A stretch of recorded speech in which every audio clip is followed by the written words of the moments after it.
Hey, welcome. Day 2 in the afternoon of HECC.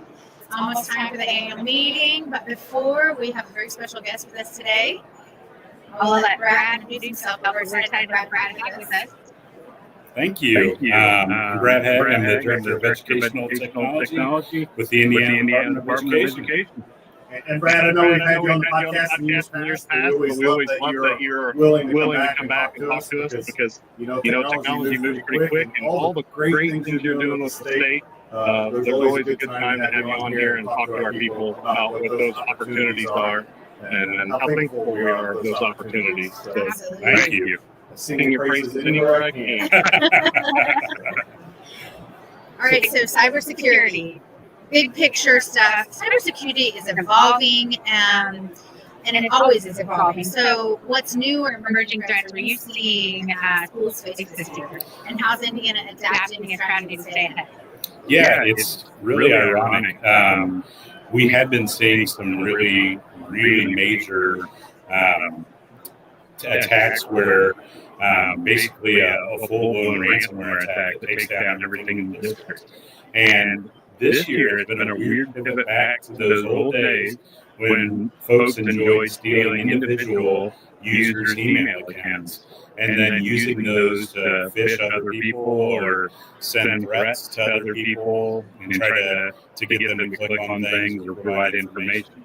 So it's been a massive turn back to those simple techniques that only require compromising one user and then maximizing the impact of having those credentials. So it's been really interesting to see that shift.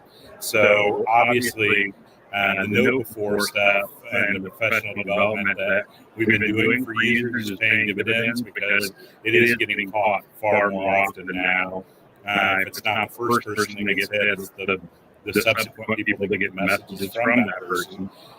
Report it. So that's positive. And then we've also been doing a lot of work behind the scenes with the Indiana Office of Technology and their Secure Operations Center. They're actually phishing the dark. They're researching the dark web to find our school domain names and key contacts at each school corporation to see if their names are out there, their credentials are being stolen, or if there's an offer to sell access to any of those school domains. And when we find those, we're letting folks know proactively before an attack occurs, which has been really remarkable. Once they find those and they share those along, do they also help give some guidance on how to get things cleaned up? They do. They show exactly the type of indicator of compromise to look for. They give next steps. They offer their full assistance to help remediate it. And they send it in a nice email message that has a lot of information in it. They've been carbon copying me on those email messages, just number one, so I can look cool, and number two, so I can say this message is authentic. And that's been really helpful so that people know to trust the message when they get it from them. I could safely say that once Brad's added an email that I would trust it as well. Yes, and it would get my attention. Yeah, it's worked really well. Cybersecurity funding is always very tight. What's one initiative or investment that can be made to make a big impact overall that may or may not have changed since last year? Yeah, I mean, SLCGP, the State and Local Cybersecurity Grant Program, that was the biggest federal investment in cybersecurity at the school, state level. And that's still yielding huge benefits for us in schools in Indiana. It's paying for our No4 licenses, it's paying for our CrowdStrike licenses, and it's paying for some professional development through Udemy for some of our IT staff members. So incredibly valuable. We're working on a grant that may come out soon that helps a few model school districts that have had a cybersecurity assessment then take the next step in implementing some of those recommendations that were made during the cybersecurity audit or assessment. So coming soon, there might be a grant that lets you go to the next step after you've assessed and found out what you need. That's awesome to hear. Yeah, that'll be awesome.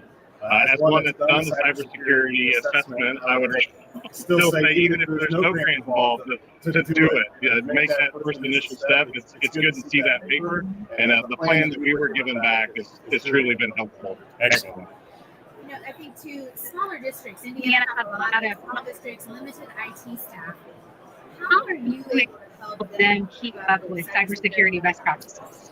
Well, I definitely use the HECC listserv probably more than anybody in the state, and probably people get sick of my messages, but that's a fantastic way to communicate. I hope all the small districts at least have one key person that follows the messages on that listserv, because so much valuable information comes out from so many people on it. It's one of Indiana's hidden gems, and it's been one of the greatest resources. I am IT.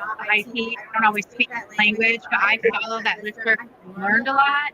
But then it's also going to be like a heads up on things that, like, I don't know what that means, but we need to be ready for it. Right. Well, and as you said earlier, getting individual accounts stolen from key emails. I've noticed an uptick this year on the listserv of here's the subject line, here's what we saw, here's what we caught. So it may not be in your environment yet, but you can go check or get it blocked ahead of time. Sure.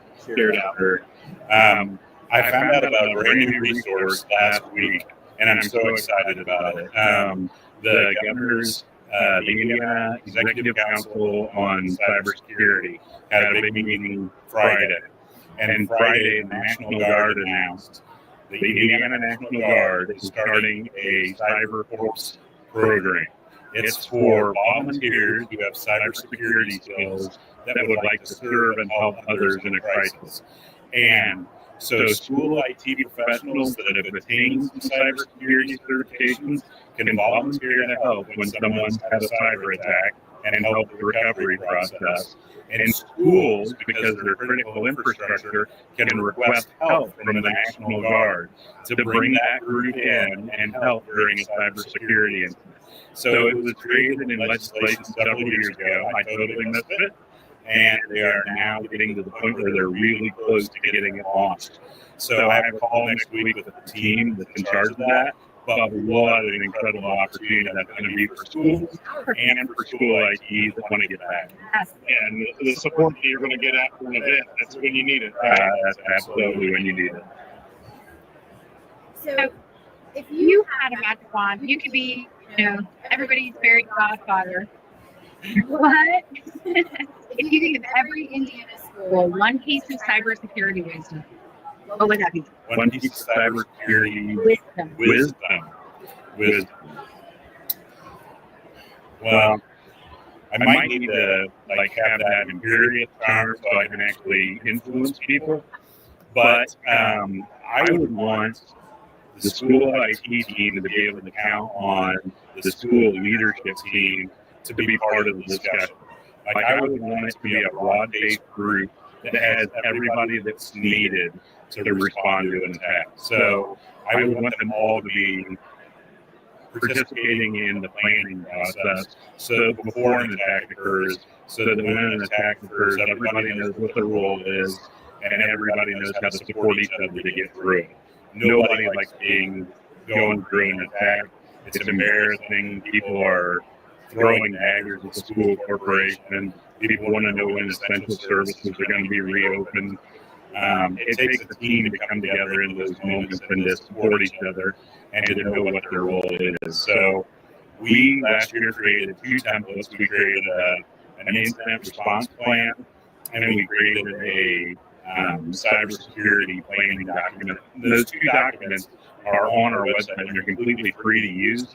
So my wish would be that every school would come together with everybody that's involved and create those documents for the district. Sounds like a great breakout room. We're going to lock everybody in the boardroom, and so this is did I mention that we're having that breakout room at this conference right now as we speak? Shatrice is right upstairs in that room right now. She's going through each one of the plans, and then the third hour is a session where they can just work on them together. That's awesome. Fantastic. There's so many things that time is really an elephant in the room that keeps those key conversations from happening. So to allow people to get together, all this leadership, I think AI policies is another one where I was doing an event last week. I thought, I need those people to have a seat at the table, but they don't have time. So that's great. I love that. So let's talk about what's already happened. So what's one of the success stories in Indiana that has really made a difference in our cybersecurity awareness or our readiness? I really think it's the partnership that we have with all the agencies and just the way that we're sharing information and working together. We have a long ways we can definitely go, but I feel like it's a full court press to serve schools. And the big win is those relationships that we had built ahead of time. When that state and local cybersecurity grant money came out, schools were welcome to the table. And in so many other states, they were told they weren't allowed at the table because they were more worried about the local governments, the cities, the counties, the townships, and they wanted to make sure that those organizations had their preparedness raised. But in Indiana, schools were an equal partner, and we may have actually gotten more of the money just because people were so aware of it. So let's kind of switch gears for a second. You've been around HECC for a long time. Oh my gosh. Like, you were one of the first people I met when I got to be on the board the first time around. I know you were the one that was the person doing all the nominations and organizing that. So you were my first introduction to HECC. Did the words #old just flash up on the screen? OG. Okay, all right. What is your favorite piece of HECC history or trivia that always makes you smile? Well, I believe that Indiana is great because we have 3 organizations that really cater to improving technology adoption and education. The CTO Council, the Coastal Affiliate, focuses on the key leader in each IT department. The Indiana Connected Educators used to be Indiana Computer Educators back in the day. They were the first big one, and they focused on instructional technology and the great usages there. And then we got HECC that brings everyone together. This was mainly focused to be the organization catering the IT staff that couldn't get the expensive training they need and providing, what they needed to be effective at a cost-effective way. HECC has become the biggest group in the state now. But my favorite story is it was so sad for ICE when they had their big ICE forum and they started to fade as an association because they were so struggling to maintain their identity. At the same time, HECC was just a special interest group of ICE, so we actually used their tax ID. And so when I was president in 2012 of HECC, we created a 10-point plan of how we could work together with ICE. And it was like, we want to be an equal member in the community with you, and here are 10 ways that we would work together if that happened. And we didn't always work together the best in the past. And for a few years after that, they agreed to it, first of all, and they spun us off and let us be our own organization. And that has created so much stability for HECC, and it has made us so powerful and strong. All credit to ICE for being so mature and being willing to do that. And then we worked so well together for a few years there and really did some great work collaboratively together. But those times were just an incredible time. People were willing to step out of their comfort zones and keep providing for the people of Indiana. And the greatest memory I have in the world is the day that Dean Tipp and I, who was the treasurer of HECC at the time, we walked over to the Chase building from the HECC conference, and then we transferred all the money from the ICE accounts into the HECC accounts, and then formally stood us up as our own 501c3 organization. And we haven't looked back since, and it's been great for the state of Indiana.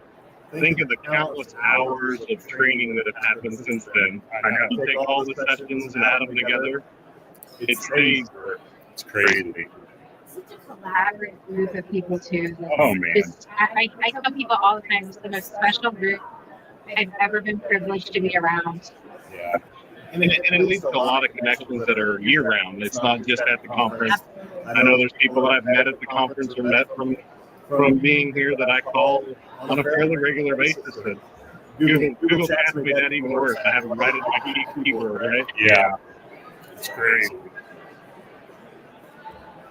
Okay, moving kind of back into that cybersecurity realm.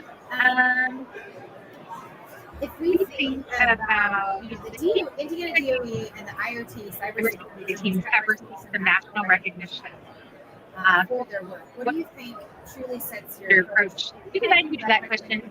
I feel like we kind of touched on this a little bit, but what truly set our approach apart to earn those honors?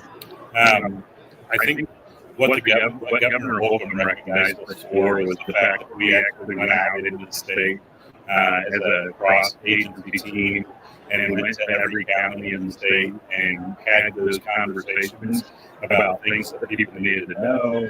And then, hey, by the way, have you thought as a school about working with your county and city officials? What services could you share? How could you work together? And that was kind of transformational at the time. Like, nobody was really talking about working together.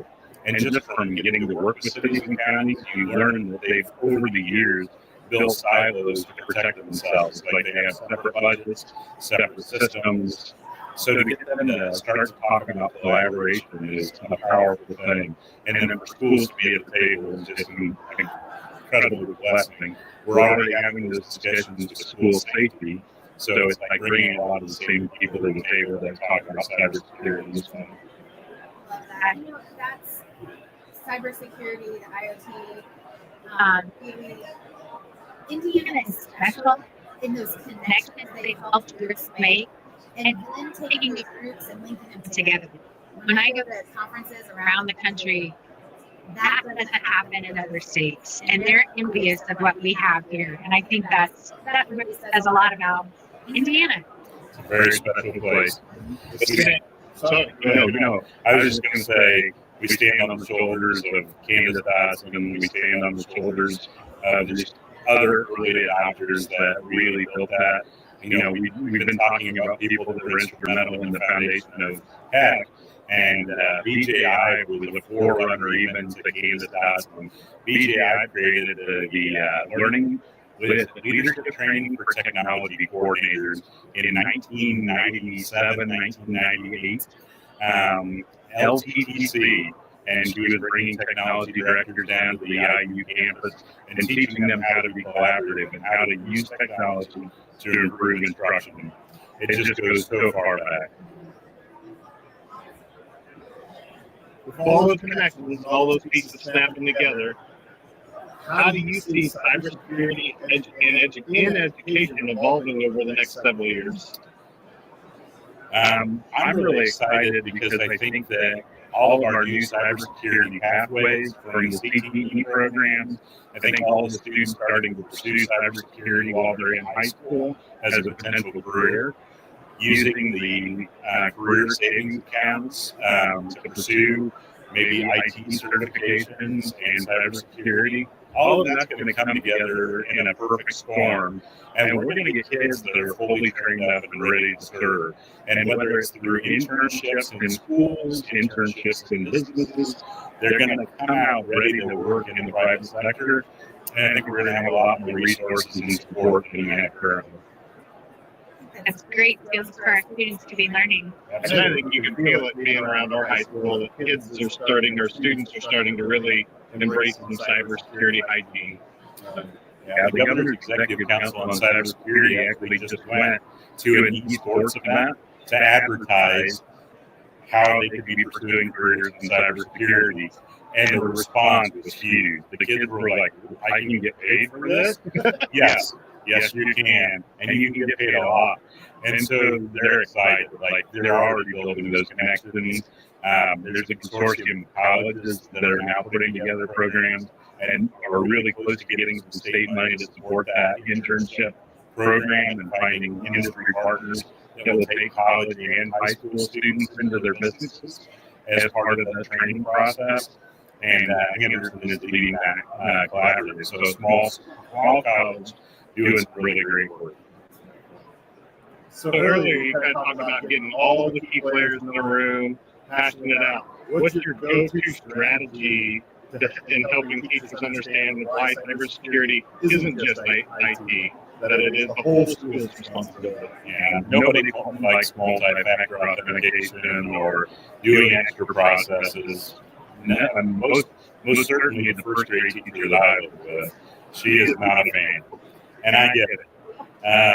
But it's showing them that by doing those things, we can increase the availability of those tools that they rely on, and making sure that they always have access to those critical infrastructures that they're relying on a daily basis.